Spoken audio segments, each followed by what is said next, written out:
For many years, I believed the goat industry needed to look more like the beef industry, more centralized, more coordinated, and more structured. But after watching how highly efficient systems respond to disruption, I began to see the lack of consolidation in goats differently.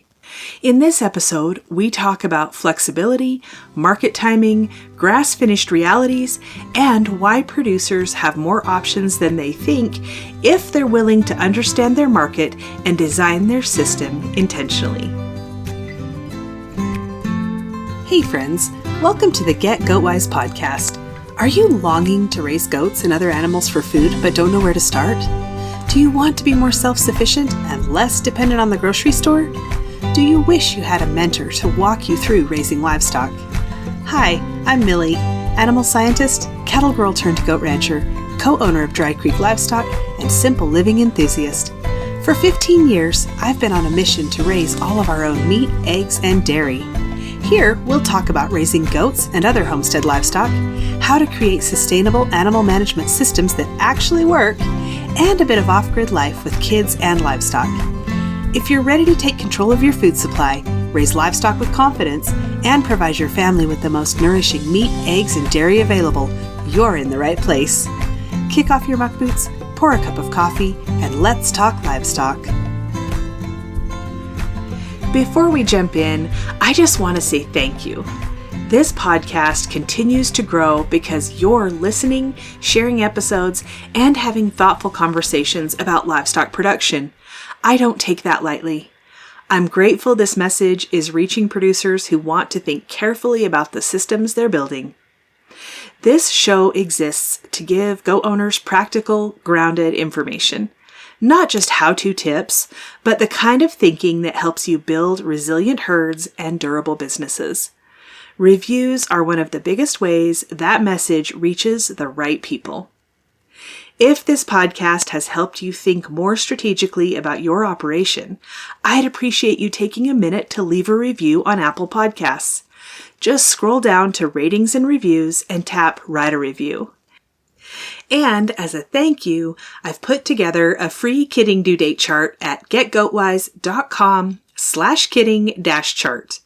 Leave a review, grab the chart, and know you're helping other producers build systems that work, not just for this season, but long term.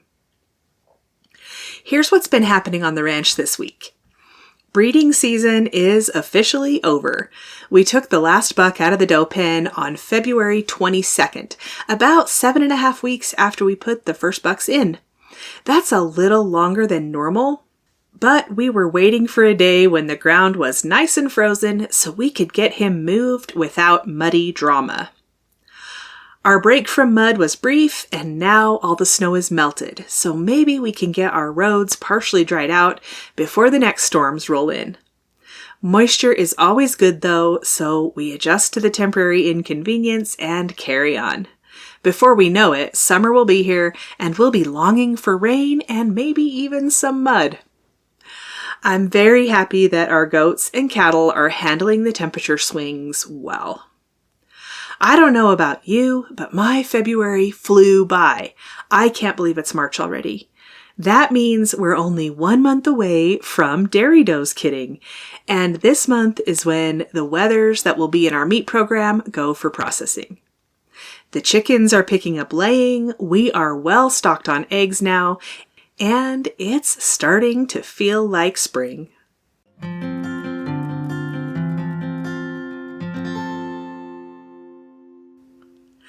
All right, let's get into today's topic. There was a time when I believed the goat industry needed to look more like the beef industry. When I was serving on the American Goat Federation board, we regularly talked about the lack of centralization in the goat industry.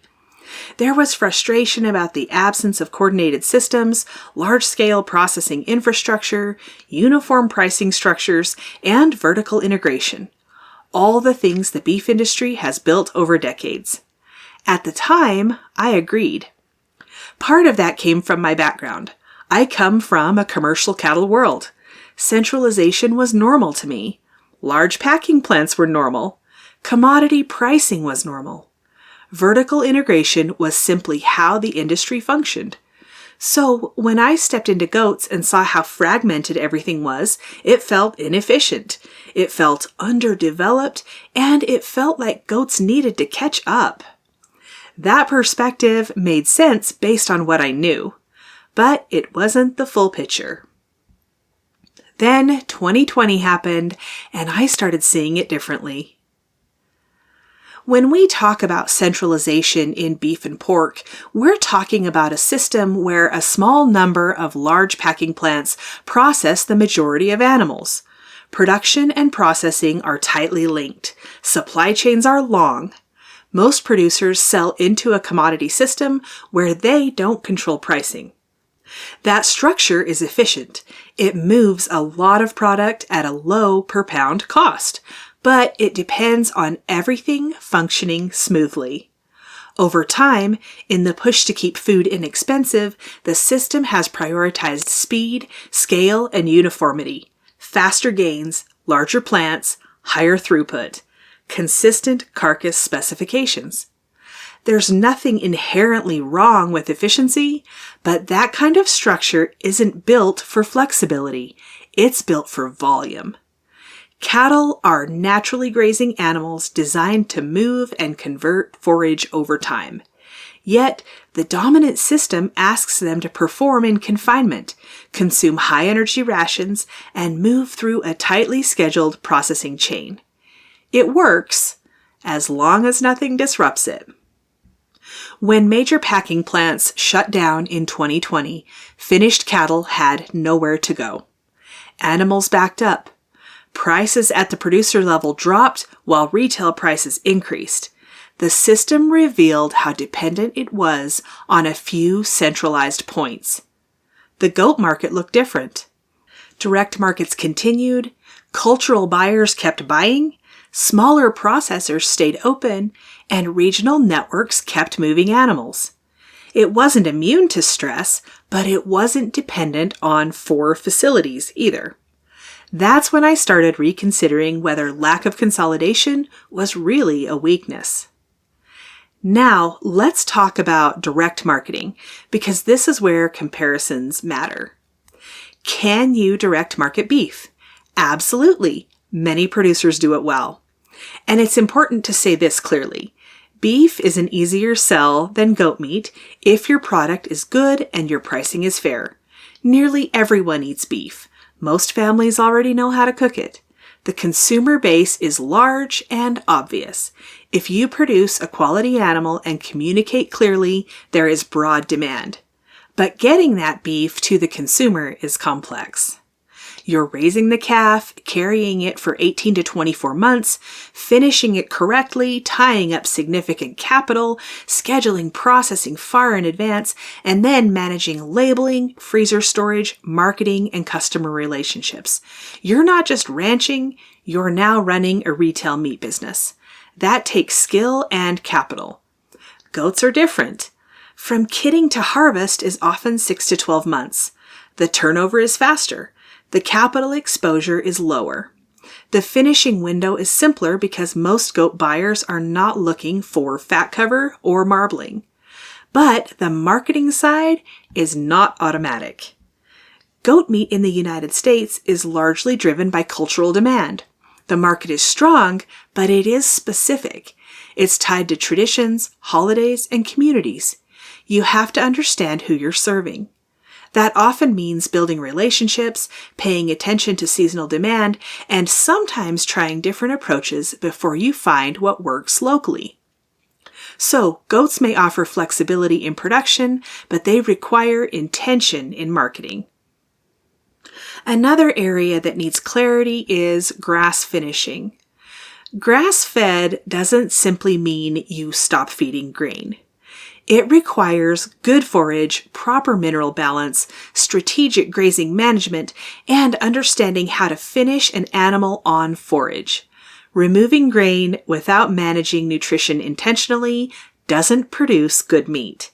And if the meat isn't good, customers don't come back. Grass finishing done well takes time to learn. It requires the right genetics, forage, and management. Modern commercial cattle genetics have largely been selected for feedlot performance, efficient grain conversion, rapid gain, and carcass traits that fit the centralized systems. Those genetics perform well in that environment, but they don't always translate easily into forage-only finishing. Producers sometimes attempt to grass-finish cattle bred for high-energy rations and then become frustrated when the results are inconsistent. That's not a failure of grass finishing as a concept, it's a mismatch between genetics and system. Goats haven't been shaped by confinement finishing infrastructure. Commercial meat goat genetics are often selected for hardiness, maternal ability, parasite resistance, and moderate growth on forage. That gives producers more room to design systems around grazing. It doesn't make it easier, but it does provide flexibility. I've also come to see that finishing and marketing goats can serve as a practical training ground for producers who want to eventually grass finish beef. The shorter production cycle and lower capital risk allow you to learn about body condition, forage impact on flavor, customer communication, and pricing without carrying 2 years of feed costs while you figure it out. You're developing observation and management skills on a smaller scale. Another overlooked point is that the goat market is fairly predictable. Highs and lows tend to occur at similar times each year, often tied to cultural and religious holidays. If you watch the patterns long enough, you begin to see the rhythm.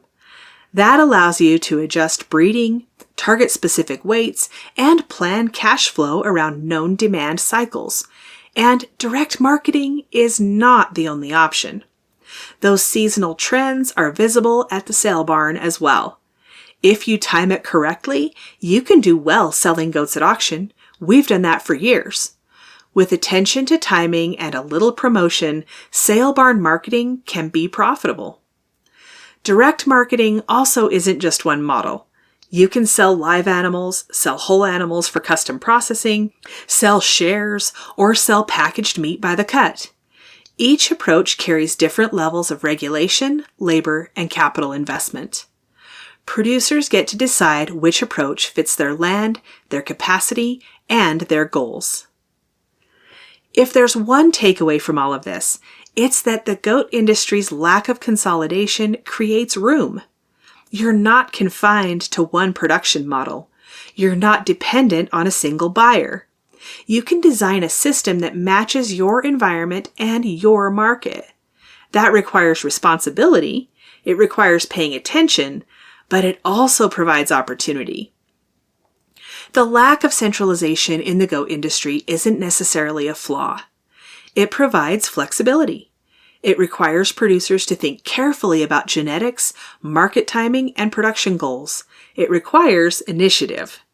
But in a world where highly efficient systems have shown their vulnerabilities, flexibility has real value. And that flexibility gives producers room to build something durable. If you want to continue this conversation, head on over to getgoatwise.com/community and join us over there. See you next week. Hey there, thanks for listening today. I'm so glad you're here. If this episode helped you or encouraged you in some way, share the link with your homesteading friends. And if you really want to help me out, click on over to Apple Podcasts and leave a rating and a review.